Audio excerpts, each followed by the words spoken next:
were your stats suffering too, or was it just more? Is it more about what's in your head emotionally? It was. I didn't have a good season, but it was moving families. I have to go to change teams, and that's hard. Being a kicker, you're kind of on an island, and if you don't live in the city that you're playing in, there's some challenges there, and I was just kind of getting tired. A lot of travel. I never even think about the travel, but what a schedule! What a crazy crisscross all over the country thing. You get used to it. Well, imagine like Norm was saying that you take a job with a team to prolong your career, but you don't want to move your family to another. So you kept your family. Where was your family here? Right. Well, no, we ended up moving. How many different cities have you lived in? Well, I played 1,700 cities. 1,700. Just four different teams. 4 different teams. So you lived in those cities. I lived basically in Seattle, and then we moved to Atlanta, and I based everything else out of Atlanta. So. You're back here, right? Are you? Oh yeah, you're on Bainbridge. No, I live in Kitsap County. Kitsap County, there, okay. Bremerton, Silverdale area. Okay. Now it was 18 years ago to the day. 18 years ago today. You were up. You were already up, and you were probably already in uniform. You played in a Super Bowl 18 years ago. On January 28th. 1996. Yeah, this was the day. Dallas Cowboys. I don't want to tell you about the outcome. Well, you scored 5 points. 5 Super Bowl points right there on that day. When you line up to kick a field goal in the Super Bowl, is it any different than any other field goal to you? Yes. It's a pretty big deal. But what's kind of funny is when you played long enough, by that time I'd played, I think, 14 years. Before the game, a lot of anxiety. Throughout the week, media, all the attention, a lot of anxiety. Once game time comes around, though, I think most people that have played the game can really focus. It becomes game time. It's just game time. It's kind of automatic. You block everything out at least as best you can. And the good ones are able to do that. Yeah. At the end of a game, did you ever scream into the camera about a mediocre kicker on the other team and talk about how you were the best? They have a mediocre rush at best. Yeah. Kicking is so mental. I think a person, you're such a level-headed, kind of easygoing guy. Do you think that serves you well as a kicker? I don't know if you could be that high-strung, like a high-strung is for a different position or a wide yeah. receiver. Yeah. You have to be calm and zen-like. You do. You have to really be calm. They called me the Iceman sometimes in the locker room. Now, is that true, or are you just is there a portion of you that's nervous when a game is on the line? There's always a level of anxiety, for sure, and you just got to be able to work with that, in what you do. Probably early in your career, there was some anxiety coming on the show a little bit, but it was game time once the microphones went on. It is, and over the years, there's always still some. There's always some edge and pressure that you have to perform, but over the years, it diminishes, and it's almost like it's a monster and you ignore it. Exactly. We would say the same thing. Let me make a point on that. When I actually decided I'm done. I'm hanging up my cleats. There was this huge weight lifted off my shoulder that I carried year-round that I had no idea was there.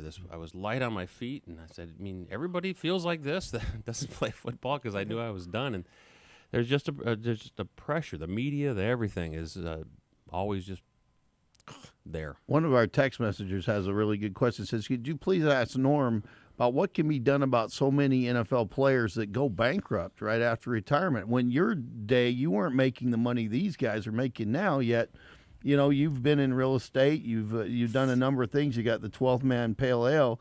You seem to be doing okay. Some of these guys who got $25 million guaranteed, and they're in Chapter 11 3 years after they're done.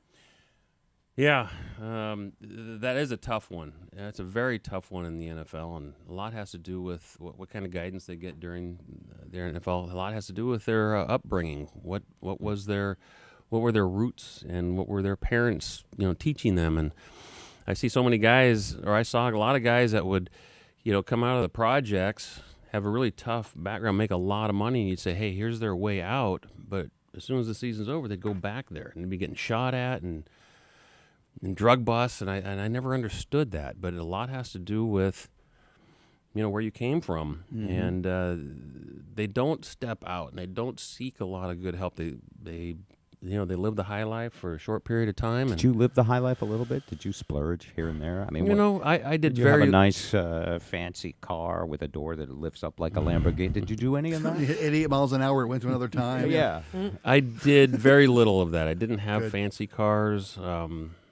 Leading scorer, and yet you were brought up like blue collar. Yeah, both my parents were school teachers, and I grew up in Southern California, and What's the craziest thing you ever spent money on? There has to be at least one thing. Oh man, I bought as an investment an Arabian horse. I think would probably be. That's a pretty big deal. Yeah. Wow. It wasn't overly expensive. It was we're Kept gonna him in the breed one guest room and- for, Kept him in the guest room. He just bought Did you 10 show cars. him at a party and make it rain all over the horse or anything? I don't know how many times I even saw the horse. We got rid of it pretty fast. Okay, it was just like oh, that's a crazy idea. The other question that people 3 or 4 are asking here is, where can we get your 12th man pale ale? And I know Dick's is making this stuff down in Centralia, and Dick's Danger is great beer. So if it's anything like that, it's a good brew. Yeah, it's at a lot of places, but it's not at a lot of places for very long. That's the problem. They have to call ahead. But QFC, Safeways, Albertsons, Total Wine, Bevmo, They can get it. They just bottle can't keep it. shops. Yeah. You can't keep it in stock. Yeah. Norm Johnson, last question. Your analysis of the game coming up Sunday, a brief one, would be really cool to know. You're ex-Seahawk, leading scorer of all time. You're probably one of the better educated people in this room about football. It's pretty close to an even matchup. Vegas has them by a few points, probably because of the sentiment, and just about every simulation you run has the Seahawks by a few points. Every smart indicator about weather, about defense, Yeah. gives the Seahawks an edge. What do you Where think? are you on this? Well, I think here's how the Seahawks are going to win this game.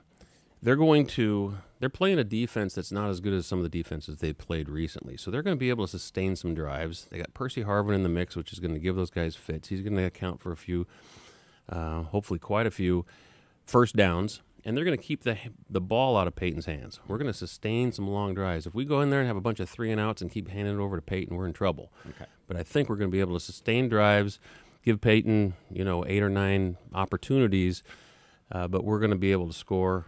If you had if you could, speak to the big guy upstairs, would you rather see it won on a Sherman pick or a Hauschka kick?